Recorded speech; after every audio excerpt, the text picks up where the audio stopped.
شادی بڑی دھوم دھام سے ہو رہی تھی۔ مہندی کی رسم بہت خوابناک تھی۔ ہال میں لڑکا اور لڑکی دونوں موجود تھے۔ ان کا نکاح نہیں ہوا تھا، اس لیے ان کی رسم علیحدہ علیحدہ ہی رکھی گئی تھی تاکہ کسی کو کوئی اعتراض نہ رہے۔ فجر کی رخصتی کا دن بھی آن پہنچا۔ اس کے خواب سچ ہو رہے تھے۔ وہ خود بھی خوبصورت تھی اور اس کا دلہا بھی بہت خوبصورت تھا۔ فجر کے خیر خواہ اس کے اچھے نصیب کے لیے دعا گو تھے۔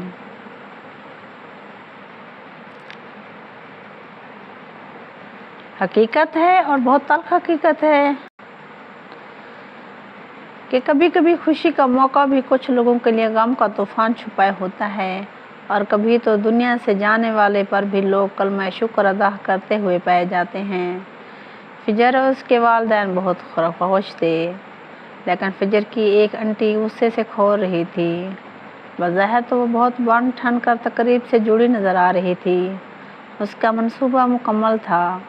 اس کے بیٹے کا رشتہ ٹھکرایا گیا تھا اور وہ اسے تقدیر کا لکھا ماننے کے بجائے شیطانی راستے پر اتر آئی تھی۔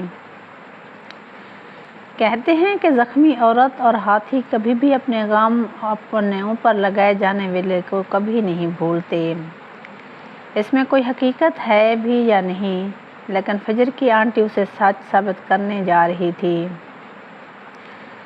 سب سے بڑھ کر یہ کہ وہ گھر کا بیدی تھی، اور گھر کا بیدی جب رسنے پر آئے تو گاؤں بڑا گہرا ہوتا ہے۔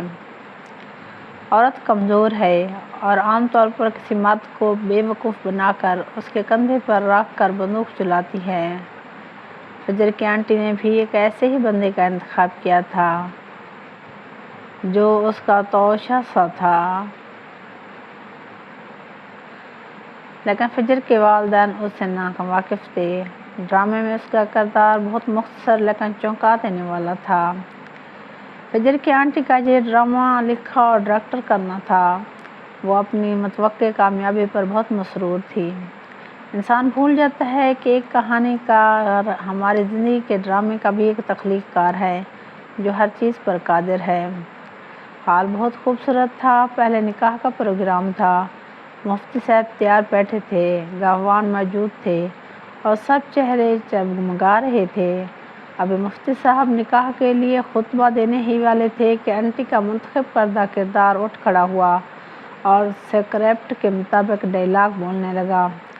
مفتی صاحب، ایک مسئلہ ہے۔ ساری بارات کی نظریں اس شخص کی طرف اٹھ گئیں۔ ڈرامے کا آغاز ہو گیا تھا۔ مفتی صاحب، نکاح کے فارم پر اپنے ہی والد کا نام لکھا جاتا ہے نا؟ مفتی صاحب بولے، جی بالکل، اللہ کا حکم ہے کہ آپ اپنے والدین کا نام کبھی نہیں بدل سکتے۔ اس شخص کی آواز گونجدار تھی اور حال میں مکمل سکوت طاری تھا۔ فجر سن بھی رہی تھی اور نہ جانے خدشات سے لرز بھی رہی تھی۔ مفتی صاحب، میں نے سنا ہے کہ ملک صاحب نے دلہن کے والد کی جگہ اپنا نام لکھوایا ہے۔ ملک وجاہت علی، جبکہ حقیقت یہ کہ ملک وجاہت تو بے اولاد ہیں اور دلہن ان کی لیے پالک بیٹی ہے۔ اب کی بار تمام تر لوگوں کی نظریں ملک وجاہت علی پر جمی ہوئی تھیں۔ ملک صاحب کی نظریں جھک گئیں۔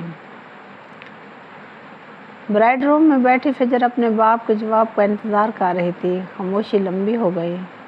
ملک صاحب، اللہ کا حکم ہے، پورا کرنا ہے۔ کیا آپ ہی دلہن کے حقیقی والد ہیں؟ مفتی صاحب ملک سے پوچھ رہے تھے۔ مفتی صاحب، فجر میری بیٹی نہیں ہے۔ سارے مہمان ہی ششدر رہ گئے۔ صرف آنٹی کے چہرے پر مسکراہٹ سجی تھی، اور وہ بھی ایک بھیانک مسکراہٹ۔ فجر نے اپنے باپ کا جواب واضح طور پر سنا تھا۔ اس کو یقین نہیں آ رہا تھا۔ وہ چکرا سی گئی تھی۔ اس کی دنیا تاریک ہو چکی تھی۔ وہ حکمت والا خالق جسے چاہے بیٹے دے، جسے چاہے بیٹیاں دے، جسے چاہے دونوں دے اور جسے چاہے بانجھ بنا دے۔ بے شک تمہارے مال اور تمہارے اولاد آزمائش ہیں۔ انسان کمزور ہے اور جب وہ اپنی آزمائش پر پورا نہیں اترتا تو پھر اپنے نفس کی مانتا ہے، ایک دوسرے کی اولاد لے کر اور دے کر چاہتا ہے کہ کمی پوری کر دے۔ کوئی انسان کسی کو اولاد نہیں دے سکتا۔ ایسا کہنا اور کرنا دونوں ہی دین کے خلاف کام ہیں۔ اسی طرح منہ بولے کا تصور بھی دین میں جائز نہیں، لیکن جب ہم ایسے خلاف شریعت کا قدم اٹھاتے ہیں تو ہمیں اس کا خمیازہ بھگتنا ہی پڑتا ہے۔ حقیقی ماں باپ کے اوپر اور معلوم پڑنے والے پالک پر جو اثرات مرتب ہوتے ہیں انہیں سوچ کر انسان دہل جاتا ہے۔ معاشرے میں ان گنت کہانیاں بکھری پڑی ہیں، لیکن ہم پھر بھی گناہ پہ گناہ کیے جا رہے ہیں۔ فجر کی ذہنی حالت کا ادراک کون کر سکتا ہے؟ فجر بہت دیر تک بے ہوش پڑی رہی۔ اس کی آنکھیں کھلیں تو اس کی مما اس کے سرانے کھڑی تھی۔ فجر سب کو یاد آ گیا اور اس نے دوبارہ اپنی آنکھیں بند کر لی۔ میری مما کہاں ہیں؟ یہ تو میری مما نہیں ہے، اس نے سوچا، اور اس کی بند آنکھوں سے بارش برسنے لگی۔ اس کی مما نے تڑپ کر فجر کو اپنے باہوں میں بھر لیا، لیکن انہیں محسوس ہوا کہ فجر کا جسم ٹھنڈا پڑ گیا ہے۔ انہیں محبت کی تپش محسوس نہ ہوئی۔ وہ ایک پل میں ہی 20 برس پہلے اپنے ماضی میں کھو گئی، جب انہوں نے اولاد کی طرف سے مایوس ہو کر اور لوگوں کی باتوں سے تنگ آ کر فجر کو گود لینے کا فیصلہ کیا تھا۔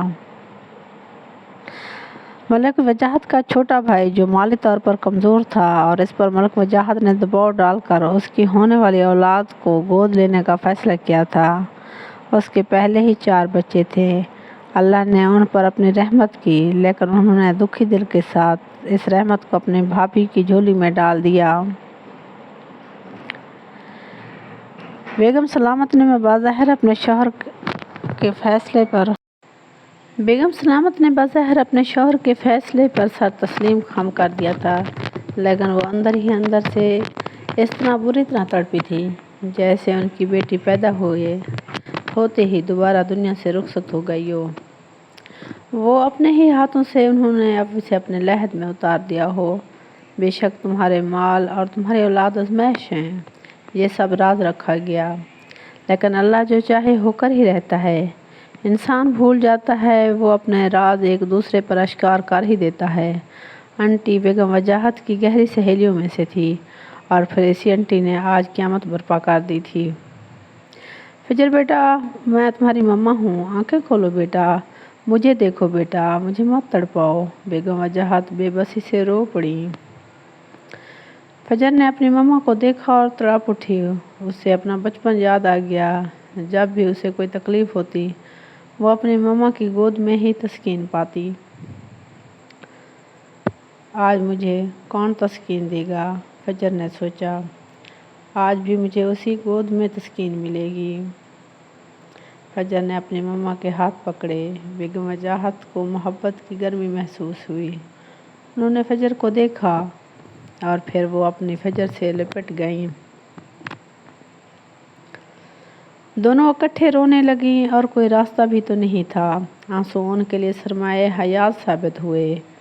مفتی صاحب، آپ نکاح شروع کریں، فجر میری بیٹی ہے۔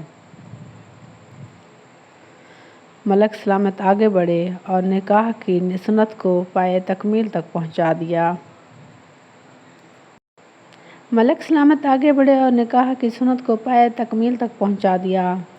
دھچکا جتنا بھی بڑا ہو، انسان سہ ہی جاتا ہے کہ اللہ تعالیٰ کسی نفس کو اس کی برداشت سے زیادہ تکلیف نہیں دیتا۔ یہ دنیا آخرت کی کھیتی ہے، اور ہم انسان اس میں بیج بوتے ہیں، جنہیں اگر دنیا میں کاٹنا ہو تو ہمارے اندر برداشت بھی پیدا کر دی جاتی ہے۔ اللہ کی حکمت کو کون جان سکتا ہے؟ ملک سلامت کو اندازہ بھی نہیں تھا کہ کب ان کا راز فاش کر دیا جائے گا۔ اب انہیں اپنا کردار ادا کرنا تھا، ایک والد کا کردار۔ وہ فوری طور پر دلہا کے والد سے ملے اور انہیں اعتماد میں لیا، اور پھر وہ فجر کے پاس پہنچے اور فجر کو اپنی بیٹی کو برسوں بعد اپنے سینے سے لگایا اور اپنے آنسو ضبط کرتے ہوئے فجر کو دلاسا دیا۔ اس کی ہمت بڑھائی۔ جب انہوں نے فجر کے ماتھے پر بوسہ دیا تو مانو کہ فجر پھر سے زندہ ہو گئی۔ آج فجر کی رخصتی تھی۔ آج اسے اپنی زندگی کا سب سے بڑی حقیقت کا پتہ چلا تھا۔ کاش اسے سب پتہ ہوتا۔ دوستو، حقیقتیں چھپانے کے لیے نہیں ہوتی، ہاں کچھ وقت کے لیے مؤخر کر دی جاتی ہیں۔ فجر کی رخصتی عجب تھی۔ اس کے 2 باپ اور دونوں مما ہی تڑپ تڑپ کر اسے وداع کر رہے تھے۔ فجر کو احساس ہو گیا تھا کہ اب اس کا رویہ ہی فیصلہ کن ثابت ہوگا۔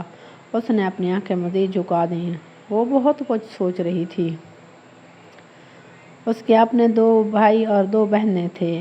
وہ اپنے فجر کو کبھی بھی دور نہیں دیکھ سکتے تھے۔ اب تو اس کے اپنے مما بابا بھی آنکھوں کی برسوں کی پیاس بجھانے کو بےتاب تھے۔ راز اب راز نہیں رہا تھا، اور یہ راز انہوں نے فاش کر ہی دیا تھا۔ یہ تو تقدیر کا لکھا تھا۔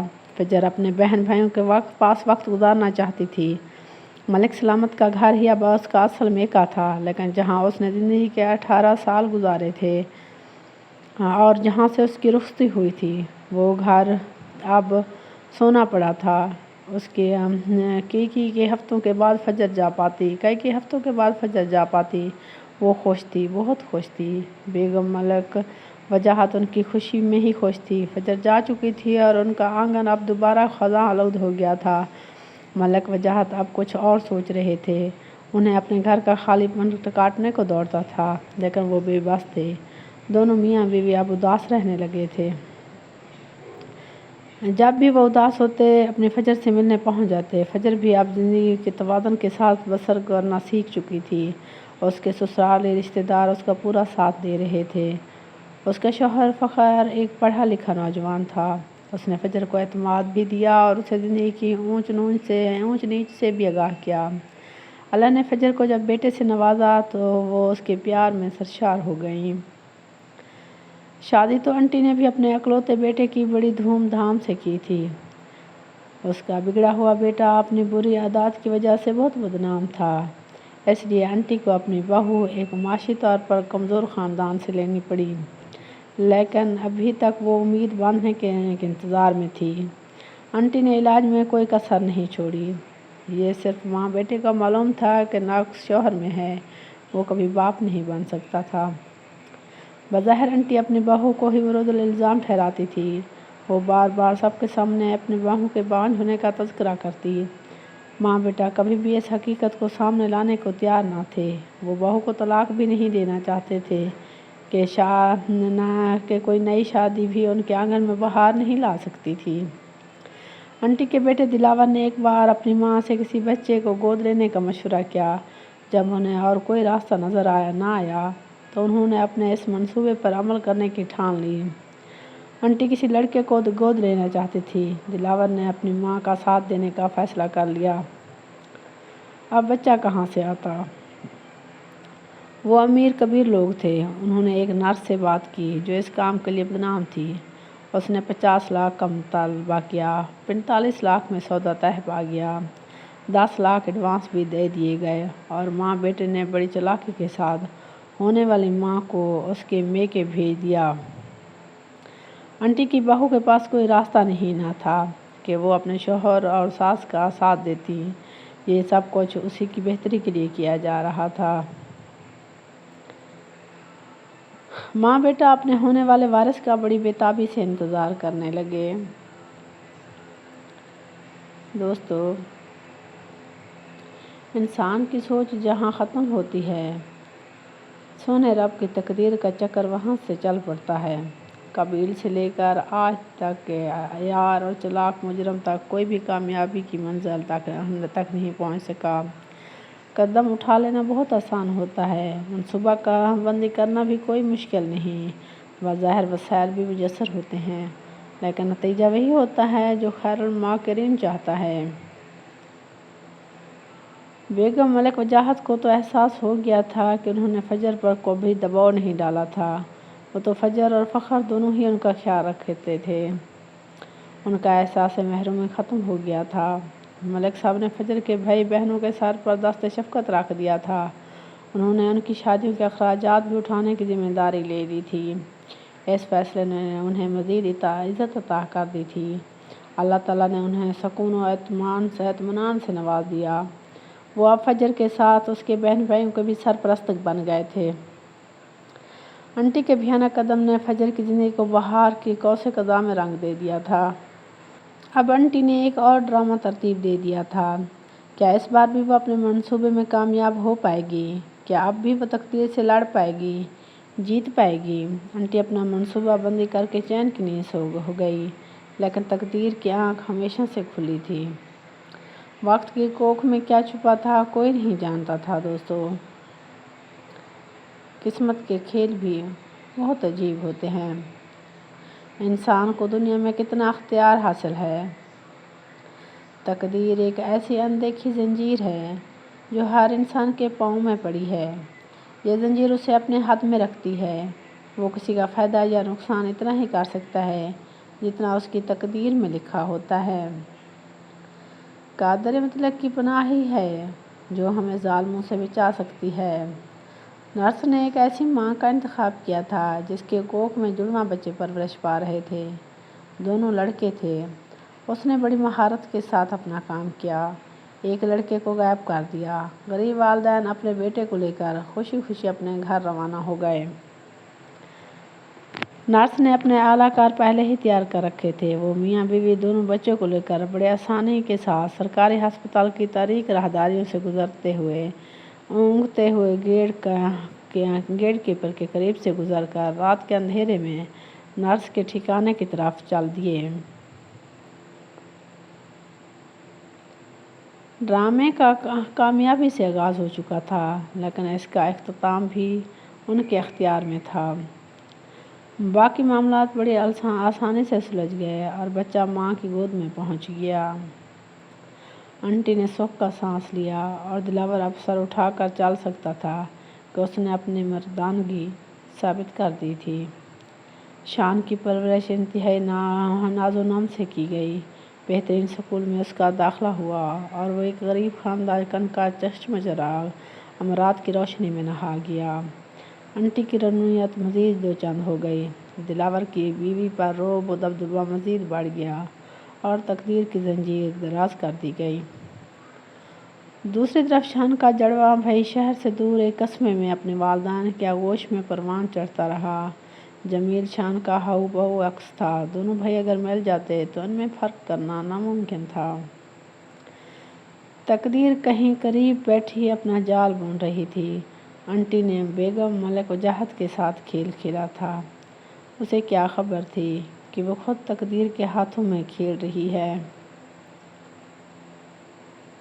اب نرس کے ساتھ مل کر اس نے بظاہر بڑی کامیابی کے ساتھ اپنا پتہ پھینکا تھا، لیکن انسان کامیابی کا یقین صرف اس وقت کر سکتا ہے جب وہ اپنے ان فرشتوں کو نہیں دیکھ لیتا جو اس دنیا میں لینے آتے ہیں اور اس کے ساتھ کیا سلوک کرتے ہیں۔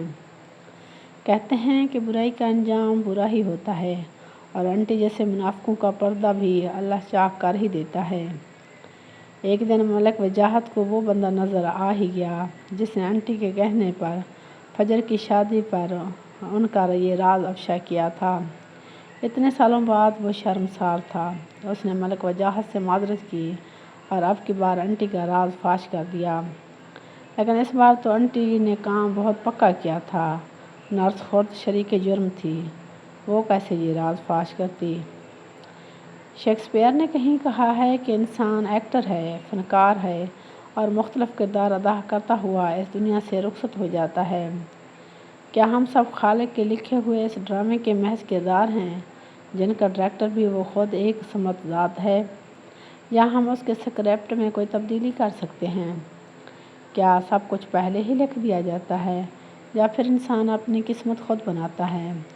جو نہیں جانتے وہ شور مچاتے ہی رہ جاتے ہیں اور جو جان جاتے ہیں وہ خاموشی اختیار کر لیتے ہیں۔ ہمارے خالق کی کائنات کی تخلیق سے 50,000 سال پہلے قلم کو تخلیق کر کے کتاب لکھوا چکا ہے جس میں قیامت تک ہونے والے ہر عمل کو اللہ پاک کے علم کاملہ سے لوح محفوظ کر دیا گیا ہے۔ ہم انسانوں کے پاس کتنا اختیار ہے اور وہ کس انسان نے اس اختیار کو کتنا استعمال کرنا ہے لکھ دیا گیا ہے۔ کس انسان نے خیر کے راستے پر اور کس نے شر کے راستے پر چلنا ہے لکھ دیا گیا ہے۔ کس انسان نے توبہ کے دروازے پر دستک دے کر اپنا حساب کتاب درست کرانا ہے لکھ دیا گیا ہے۔ کون جنت میں جائے گا لکھ دیا گیا ہے، کون جہنم کا ایندھن بنے گا لکھ دیا گیا ہے۔ اور یہ سب انسان اختیاری طور پر اپنی مرضی سے کرے گا۔ اس پر کوئی جبر نہیں کہ وہ خیر کا راستہ چنتا ہے یا شر کا راستہ۔ وہ خود اپنے لیے ابدی سکون خریدتا ہے یا پھر آتش جہنم جاننے والا کوئی ایسا کام نہیں کرتا جو انہیں بے سکون کر دے۔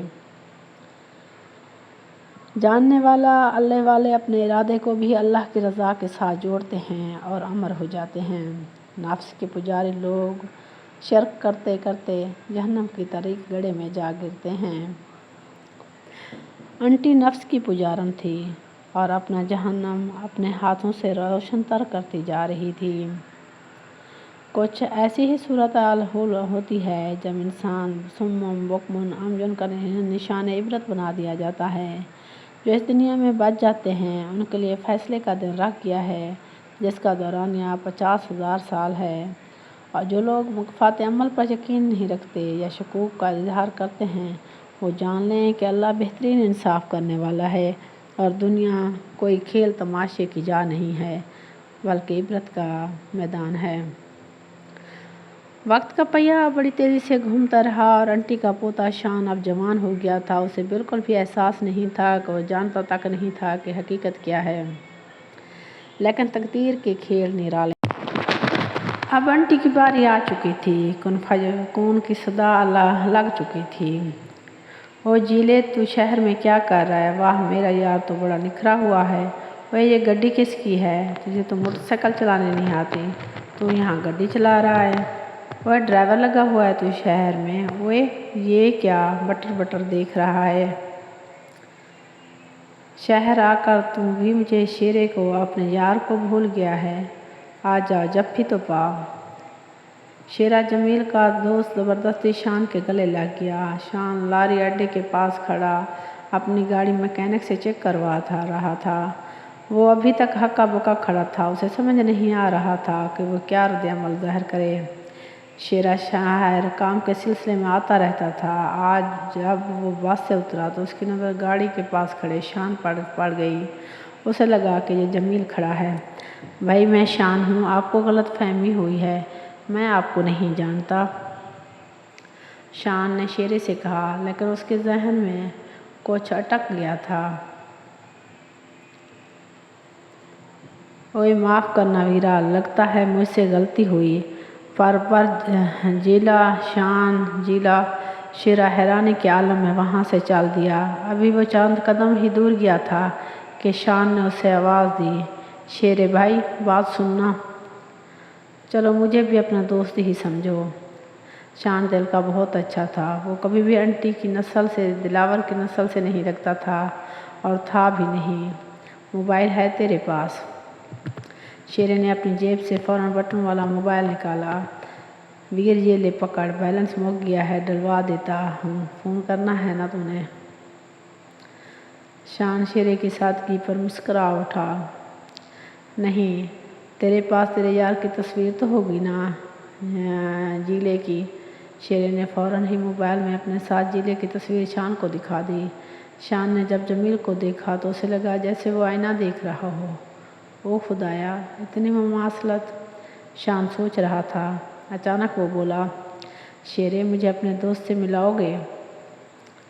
ویر، کیوں نہیں، شہر بلاؤں اسے اپنے جیلے کو؟ نہیں، میں خود چلوں گا تمہارے ساتھ اسے ملنے۔ ابھی چل ویر، بس 1 گھنٹہ لگے گا، جیلا بھی تجھے دیکھ کر بہت حیران ہوگا۔ شان نے اپنی مما کو کال کی اور گاڑی ٹھیک ہوتے ہی شیرے کے ساتھ روانہ ہو گیا۔ شان راستے بھر سوچتا رہا ایسا کیسے ہو سکتا ہے کہ 2 انسانوں کی شکل اتنی زیادہ ملتی جلتی ہو۔ اس نے ٹوئنز کے بارے میں پڑھا تھا جو ہو بہو ایک ہی شکل والے ہوتے ہیں، ان کی عادات بھی ایک دوسرے سے ملتی ہیں، لیکن وہ ایک ہی ماں باپ کے اولاد ہوتے ہیں، سگے بھائی۔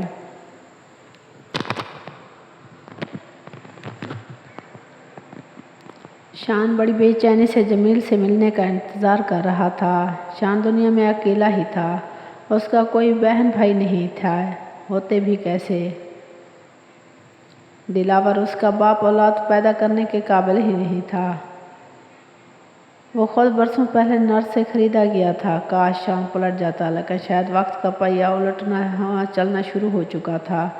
جب وہ جیلے کے گھر پہنچے تو جیلے کی ماں نے سب سے پہلے شان کو دیکھا اور دھوکا کھا گئی۔ جیلے پتر، تو کیا بن کے آ گیا ہے؟ ماں صدقے، ماں والی لاگ تو بڑا سونا رہا ہے۔ سادہ لو خاتون سوچ میں پڑ گئی۔ شان بس حیرانی سے اسے دیکھے جا رہا تھا۔ شیرے نے جب اسے سارا ماجرا سنایا تو ماں کو بھی یقین نہ آیا۔ اس نے اپنے مہمان پتر کی بڑی خدمت کی۔ شان ان کی سادگی سے بہت متاثر ہوا۔ اس نے ابھی تک شہر کے مصنوعی رنگ ہی دیکھے تھے۔ اس نے کبھی رشتوں کی مٹھاس محسوس نہیں کی تھی۔ اسے کیا خبر تھی کہ جب وہ اپنی اصل جگہ پہنچ گیا ہے، اسے ہر چیز، ہر شخص سے اپنائیت محسوس ہو رہی تھی۔ اسے زندگی میں پہلی بار ماں کی خوشبو محسوس ہوئی۔ وہ ایسی محبت، شفقت، اپنائیت سے ناآشنا ہی رہا تھا۔ وہ تو شہر میں بس ایک شو پیس تھا، ایک دکھلاوے کی چیز، اور بس۔ اس کی اپنی ماں بھی اس سے کھینچی ہوئی رہتی تھی۔ شان پڑھا لکھا تھا اور رویوں کی پہچان کر سکتا تھا۔ وہ اکثر الجھاؤ کا شکار ہو جایا کرتا تھا۔ اسے ایسا لگتا تھا کہ کچھ ہے جو چھپایا جا رہا ہے۔ پتر جیلا بھی آتا ہوگا، وہ بھی بڑا حیران ہو گیا۔ جیلے کی عمر کتنی ہے ماں جی؟ پتر پورے 19 برس کا ہوا ہے۔ 8ویں مہینے پیدا ہوا تھا وہ 2 تاریخ کو۔ 2 اگست شان کے سر پر ہتھوڑے برسنے لگے۔ اس نے اپنا سر پکڑ لیا۔ تھوڑی دیر بعد اس نے پوچھا، ماں جی، جیلا کہاں پیدا ہوا تھا، یہیں یا کہیں اور؟ پتر دائی نے کہا تھا کہ خطرہ ہو سکتا ہے۔ اسے لگتا تھا کہ ہم شہر چلے گئے تھے۔ اسے کیا لگتا تھا ماں جی؟ اسے لگتا تھا کہ میرے پیٹ میں 2 بچے ہیں، اور ماں اپنے ہی دوسرے بچے کو حیرانی سے دیکھنے لگی۔ لیکن پتر، نرس نے مجھے ایک ہی بچہ پکڑایا تھا، بڑا آپریشن کیا تھا نا اس نے۔ شان کی آنکھوں سے آنسو ٹپک پڑے۔ پتر کیوں روتا ہے؟ لگتا ہے ماں یاد آ گئی ہے تجھے؟ تیری ماں نہیں ہے پتر؟ ادھر آ پتر، میں تو تیری ماں ہی ہوں نا۔ ماں نے شان کے سر پر ہاتھ رکھا اور پھر جھجکتے ہوئے اس کے آنسو صاف کرنے لگی۔ ماں واری، نہ رو پتر، میں بھی تیری ماں ہوں۔ اتنے میں جیلا بھی آ گیا۔